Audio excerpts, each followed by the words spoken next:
Hello मित्रों, आप सभी का स्वागत है हमारे YouTube चैनल पे। आप सभी को नमस्कार मेरा। आज हम बात करने वाले हैं अक्षांश और देशांतर जो रेखाएं होती है, जो लाइंस होती है, उनके बारे में। तो यहाँ हम इन दोनों के बारे में बहुत अच्छे से डिटेल में स्टडी करने वाले हैं। तो वीडियो को पूरा देखें, वीडियो को लाइक करें और चैनल को सब्सक्राइब जरूर करें। तो सबसे पहले हम बात करेंगे अक्षांश रेखाओं के बारे में।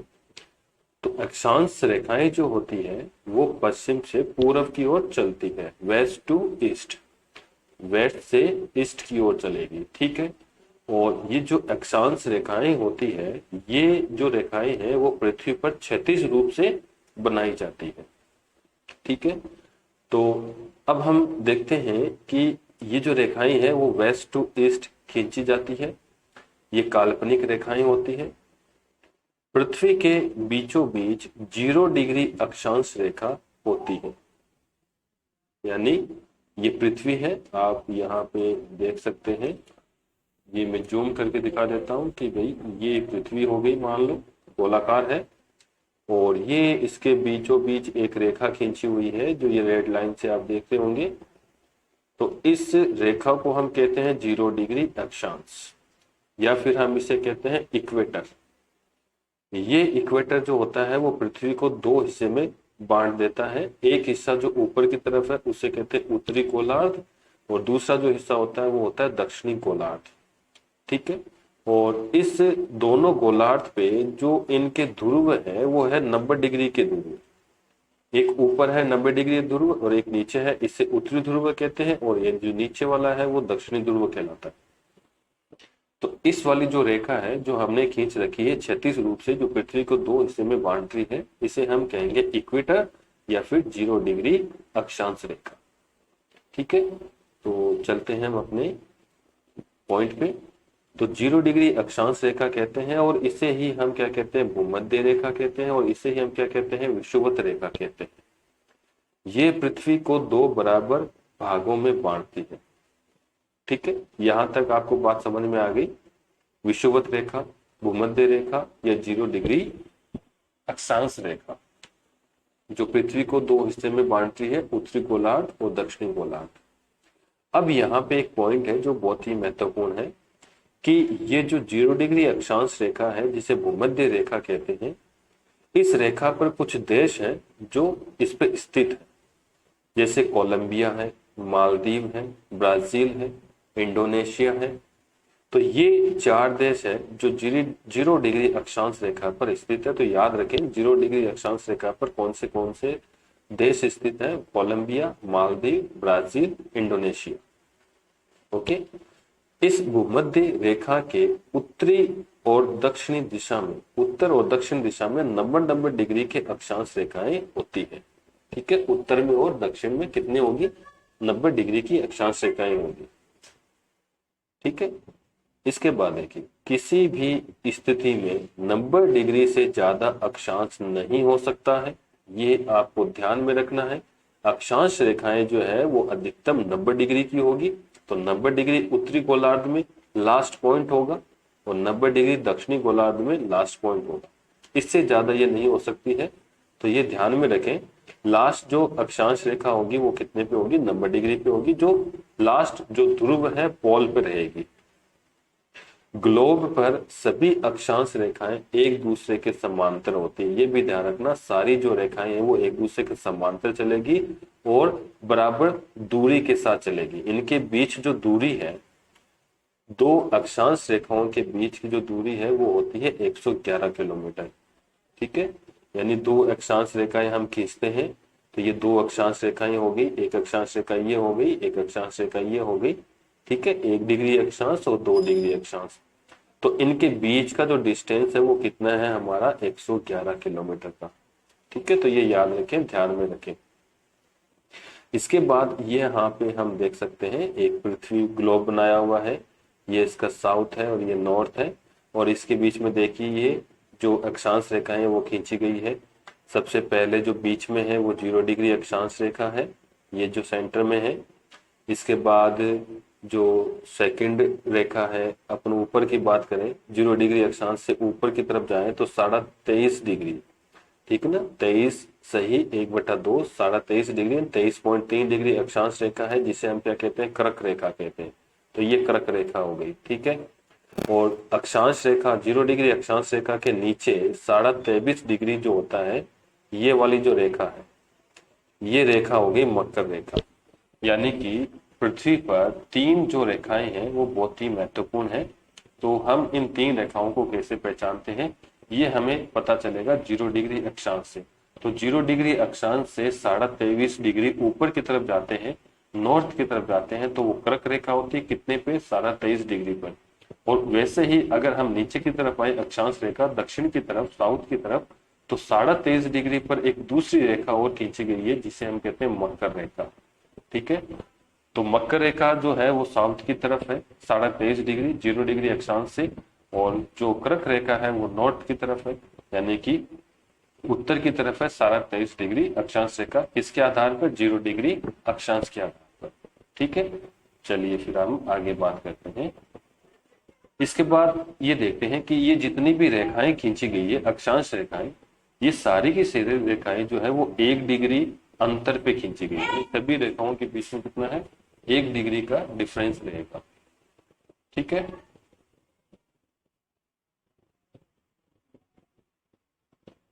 इसके बाद देखते हैं, अब देखते हैं 21 जून को सूर्य कर्क रेखा के एकदम ऊपर होता है। इसी कारण इस दिन उत्तरी गोलार्ध में सबसे बड़ा दिन होता है। यानी कि ये जो कर्क रेखा है 23.5 डिग्री, तो 21 जून के दिन सूर्य जो होगा वो इस कर्क रेखा पे जस्ट ऊपर होगा, ये सूर्य है। और सूर्य की किरणें यहां सबसे सीधी पड़ेगी कर्क रेखा पर, और 21 जून का जो दिन होगा वो उत्तरी गोलार्ध का, यानी कि नॉर्थ जो पोल है उसका सबसे बड़ा दिन रहेगा। तो ये आपको पता होना चाहिए कि 21 जून का दिन क्या होगा, उत्तरी गोलार्ध का सबसे बड़ा दिन होगा, और इस समय सूर्य जो है वो एकदम सीध में रहेगा कर्क रेखा पर।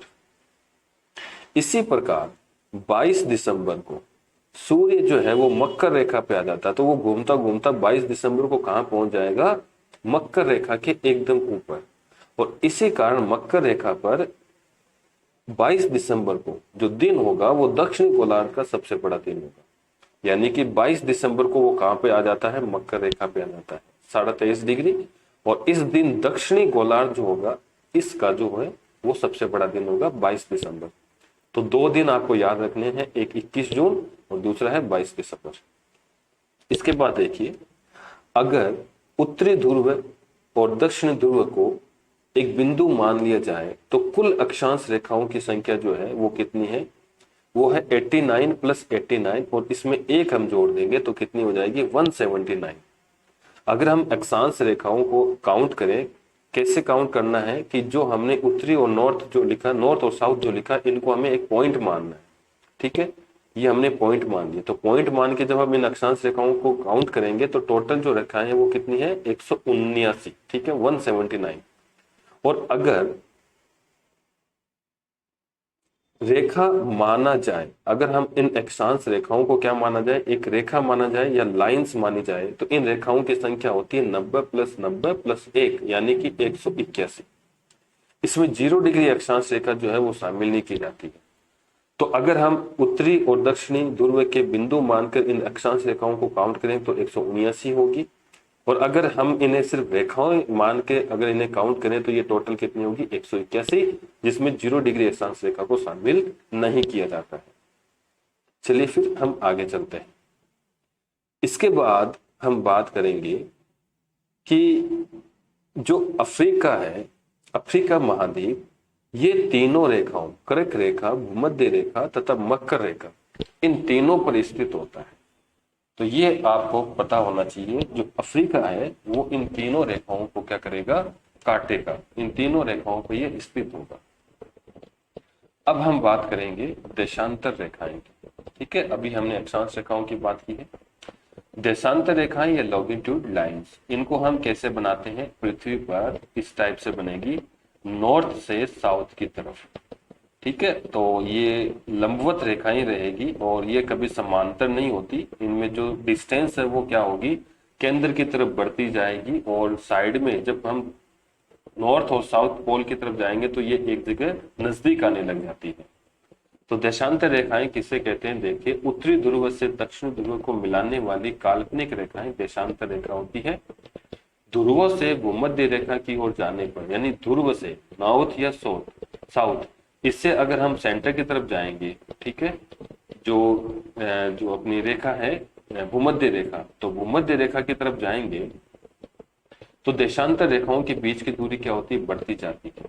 जबकि भूमध्य रेखा से ध्रुवों की ओर जाते हैं तो देशांतर रेखाओं के बीच की दूरी क्या होती जाएगी? घटती जाएगी। तो ध्रुवों की और देशांतर रेखाओं के बीच में डिस्टेंस कम होता है, दूरी कम होती है, जबकि भूमध्य रेखा पर ये दूरी क्या होती है? सबसे ज्यादा होती है। ठीक है, आप देख रहे होंगे, देखो ये डायग्राम आप इसे समझ सकते हैं। ये हमने रेखाएं खींच रखी है देशांतर, इसमें देखिए ये भूमध्य रेखा है, ये वाली जो रेखा है ये भूमध्य है, और भूमध्य रेखा पर ये जो दूरी है ये सबसे ज्यादा है, ये भूमध्य रेखा है। और इस भूमध्य रेखा पे आप देख सकते हैं दो देशांतर रेखाओं के बीच की दूरी सबसे ज्यादा है ये। और जबकि जैसे जैसे हम ऊपर जा रहे हैं, जैसे जैसे हम नीचे जा रहे हैं, ये दूरी घटती जा रही है। तो देशांतर रेखाएं कभी समांतर नहीं हुई, इनके बीच की दूरी जो है वो हमेशा क्या रहेगी? अलग अलग रहेगी। जबकि अक्षांश रेखाएं क्या होती है? एक दूसरे के समानांतर होती है। इसके बाद देखते हैं, देशांतर रेखाएं समानांतर नहीं होती, ये मैंने अभी बता दिया आपको। दो देशांतर रेखाओं के बीच सबसे अधिक दूरी क्या होती है? भूमध्य रेखा पर होती है। कितनी होती है? 111.3 डिग्री, 111.3 डिग्री। ठीक है ना, ध्यान रखें। इसके बाद देखते हैं नेक्स्ट, 0 डिग्री देशांतर रेखा को हम क्या मानते हैं? प्रधान, यामोत्तर या प्रधान मध्यावहन रेखा या फिर ग्रीनविच रेखा कहा जाता है। तो ये आप देख सकते हैं, ग्रीनविच रेखा या प्रधान मध्यान्तर रेखा जो बीच में खींची गई है, 0 डिग्री देशांतर रेखा भी इसको बोला जाता है। और ये इसके अपोजिट अगर बात करें, इस 0 डिग्री देशांतर रेखा के अपोजिट यानी पीछे की साइड, ये आप देख रहे होंगे dash dash dash dash dash ये बनाया हुआ है, ये जो रेखा है वो कितनी होगी? वो 180 डिग्री की होगी। इन दोनों रेखाओं का बहुत बड़ा महत्व होता है। 0 डिग्री जो देशांतर रेखा है ये समय के लिए काम आती है, समय निकालने के लिए जो स्टैंडर्ड टाइम होता है वो निकाला जाता है वर्ल्ड का। और 180 डिग्री जो देशांतर रेखा होती है ये तिथि के लिए काम आती है। ठीक है, जब हमें तिथि निर्धारण करनी होती है तो वो 180 डिग्री देशांतर रेखा के संदर्भ में ली जाती है। और जब हमें समय निर्धारण किया जाता है तो वो ग्रीनविच रेखा यानी 0 डिग्री देशांतर रेखा से हम पता लगाते हैं। ठीक है, इसके बाद देखिए, इस 0 डिग्री देशांतर रेखा से पूर्व और पश्चिम की ओर हर एक डिग्री के अंतराल में 180 देशांतर रेखाएं खींची गई है। यानी कि हम इस 0 डिग्री से चलें तो पूर्व की ओर और पश्चिम की ओर दोनों ओर एक डिग्री के अंतराल में, ठीक है, एक डिग्री के अंतराल में कितनी देशांतर रेखाएं? 180 देशांतर रेखाएं खींची गई है। तो कुल मिलाकर हमारे पास 360 देशांतर रेखाएं होगी उस पूरे ग्लोब में। तो 180 तो आगे की तरफ हो जाएगी और 180 पीछे की तरफ हो जाएगी। तो टोटल जो रेखाएं होगी वो हमारे पास कितनी होगी? 360 देशांतर रेखाएं होंगी जो ग्लोब पे खींची जाती है। 0 डिग्री देशांतर रेखा और 180 डिग्री देशांतर रेखा जो होती है वो एक दूसरे के विपरीत होती है, अभी मैंने बताया आपको। यानी कि हम इसे देखो, इसको समझ सकते हैं कि ये मान लेते हैं ग्लोब है और इस ग्लोब पे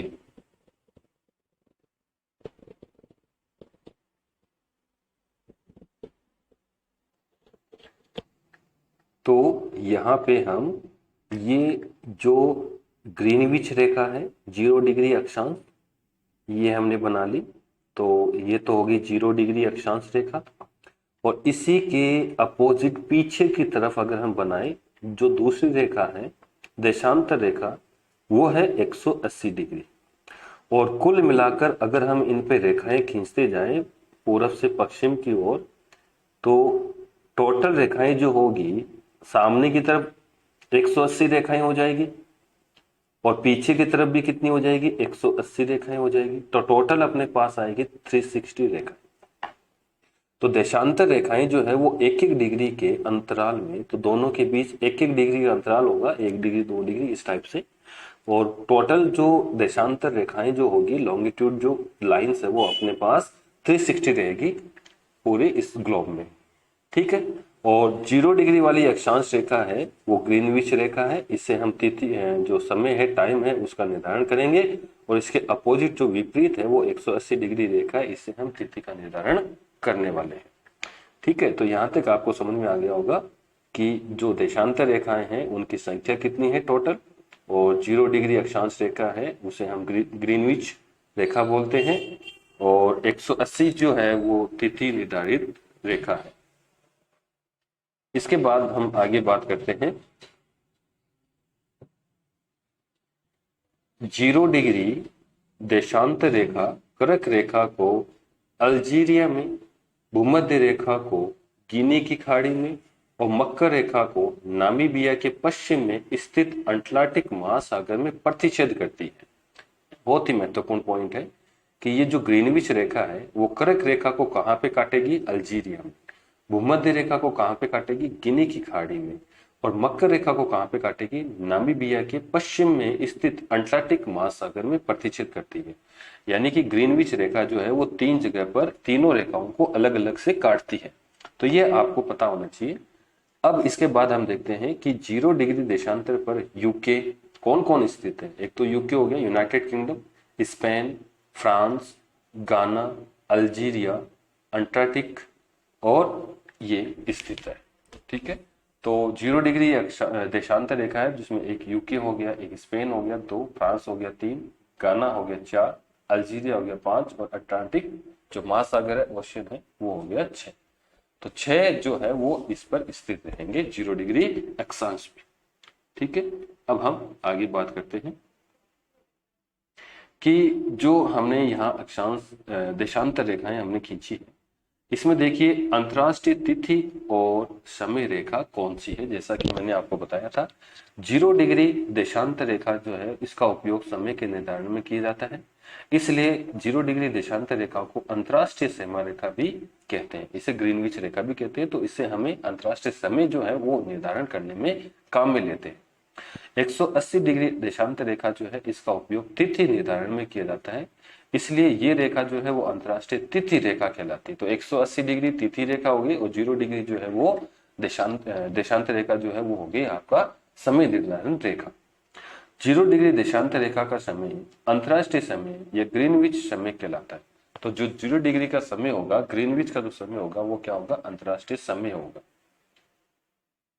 इसके बाद देखते हैं ग्रीनविच से पूर्व की ओर, अगर हम ग्रीनविच से पूर्व की तरफ चलें, ठीक है, तो पूर्व की तरफ चलते हैं तो इनके स्थानों का जो समय है वो ग्रीनविच के समय से क्या रहेगा, आगे रहेगा। तो 0 डिग्री से जो आगे के हैं, पूर्व में स्थित जो भी स्थान है उनका स्थान ग्रीनविच के समय से क्या रहेगा, आगे रहेगा। और ग्रीनविच से पश्चिम की ओर जाते हैं तो पश्चिम स्थानों में ग्रीनविच का जो समय है उससे पीछे रहेगा।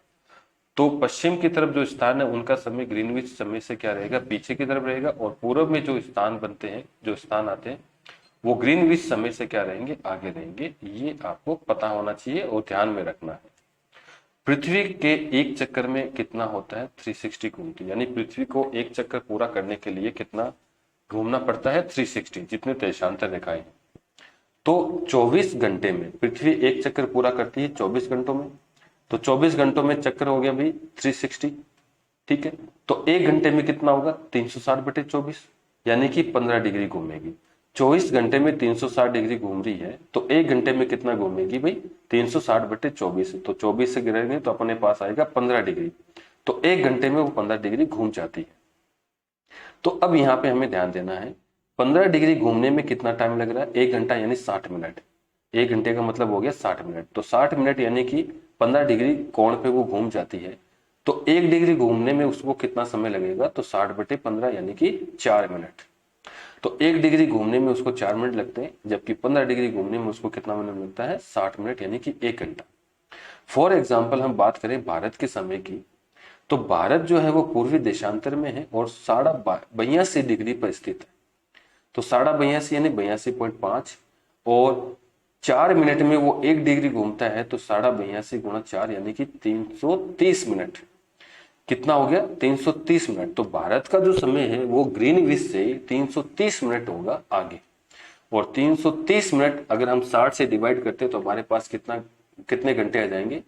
तो 60 से डिवाइड करेंगे तो आ जाएगा 5.5 घंटे। यानी कि भारत का जो समय है वो ग्रीनविच से 5.5 घंटे आगे रहेगा।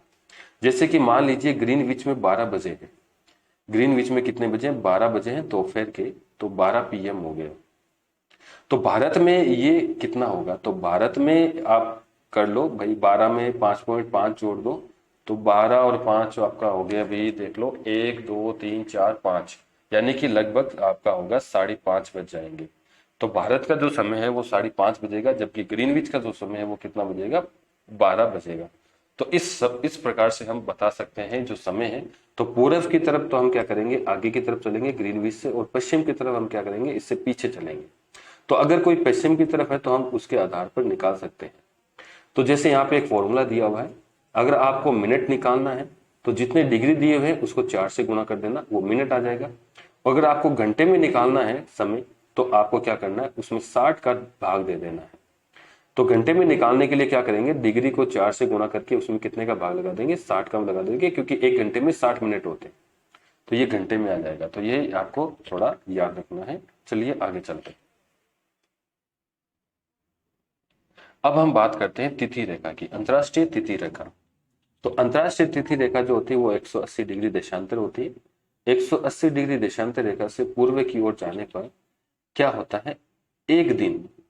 एक दिन बढ़ाना पड़ता है। तो अगर हम 180 डिग्री से पूर्व की तरफ जाएंगे तो एक दिन बढ़ जाएगा, जबकि पश्चिम की ओर जाने पर क्या होता है? एक दिन घटाना पड़ता है।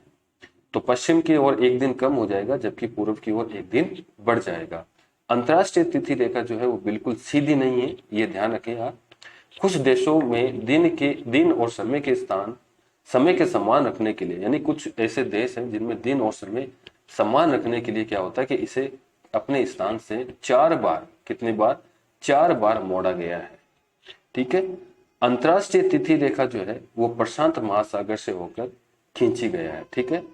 और इसके संबंध में नजदीक जो है वो बोरिंग जल डमरू स्थान आता है। सबसे नजदीक जो है वो क्या है? बोरिंग जल डमरू धय, वो इसका सबसे नजदीक पॉइंट रहेगा। भूमध्य रेखा पर सूर्य की किरणें लंबवत गिरती है, इसलिए यहाँ दिन व रात बराबर होते हैं। जो भूमध्य रेखा है इस पे जो सूर्य की किरणें हैं वो सीधे क्या होती है? एकदम लंबवत गिरती है, इसलिए यहाँ दिन और रात दोनों क्या रहेंगे? बराबर रहेंगे। ठीक है, कोई भी असमान नहीं होगा। पृथ्वी के चपटे होने के कारण भूमध्य रेखा पर गुरुत्वाकर्षण बल जो है इसका मान सबसे कम होता है, जबकि ध्रुवों पर गुरुत्वाकर्षण का मान क्या होता है? सबसे ज्यादा होता है। ये इसका कारण जो है वो पृथ्वी का गोल ना होकर चपटा होता है। तो चपटे होने के कारण इसके गुरुत्वाकर्षण भी क्या होगा? अलग अलग होगा। ध्रुवों पर सबसे ज्यादा होगा और इसके केंद्र पर भूमध्य रेखा पर इसका मान क्या होगा? सबसे कम होगा। उत्तरी गोलार्ध और दक्षिणी गोलार्ध में 30 डिग्री से 35 डिग्री अक्षांश के बीच, ठीक है, उत्तरी गोलार्ध और दक्षिणी गोलार्ध में 30 डिग्री से 35 डिग्री अक्षांशों के बीच उपोष्ण उच्च दाब की स्थिति पाई जाती है। इसलिए इन अक्षांशों को हम कहते हैं अश्व अक्षांश, हॉर्स लैटिट्यूड कहा जाता है।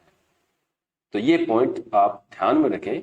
उत्तरी और दक्षिणी गोलार्ध से 30 डिग्री से 35 डिग्री के बीच में जो उपोष्ण उच्च दाब की जो स्थिति पाई जाती है, उच्च दाब की स्थिति, और इसी उच्च दाब के कारण इसे हम कहते हैं अश्व अक्षांश रेखाएं। ठीक है। कर्क रेखा के बारे में कुछ पॉइंट है। कर्क रेखा जो है वो मैक्सिको, भारत, बांग्लादेश, चीन, म्यांमार आदि देशों को काटती है। ठीक है, इन देशों से ये गुजरती है, ध्यान रखना। कौन से देशों से? मैक्सिको से, भारत से, बांग्लादेश से, चीन से और म्यांमार से। भारत में 8 राज्यों से ये गुजरती है। कौन सी रेखा? कर्क रेखा। कौन से? गुजरात, राजस्थान, मध्य प्रदेश, छत्तीसगढ़, झारखंड, पश्चिम बंगाल, त्रिपुरा और मिजोरम। तो कुल हमारे देश के 8 राज्य हैं जिसमें से जो कर्क रेखा है वो गुजरती है। भूमध्य रेखा जो है वो कोलंबिया, ब्राजील, मालदीव और इंडोनेशिया से गुजरती है, मतलब 4 देशों से। मकर रेखा जो है वो चिली, अर्जेंटीना, नामीबिया, दक्षिण अफ्रीका, मेडागास्कर और ऑस्ट्रेलिया, यानी 1 2 3 4 5 6 6 देश से गुजरती है। कौन सी? मकर रेखा। नेक्स्ट अपन बात करते हैं, अफ्रीका की जो कांगो नदी है वो भूमध्य रेखा को 2 बार काटती है। याद रखें, अफ्रीका की जो कांगो नदी है वो भूमध्य रेखा को 2 बार काटती है। अफ्रीका की दूसरी नदी है लिपोपो नदी, ये मकर रेखा को 2 बार काटती है।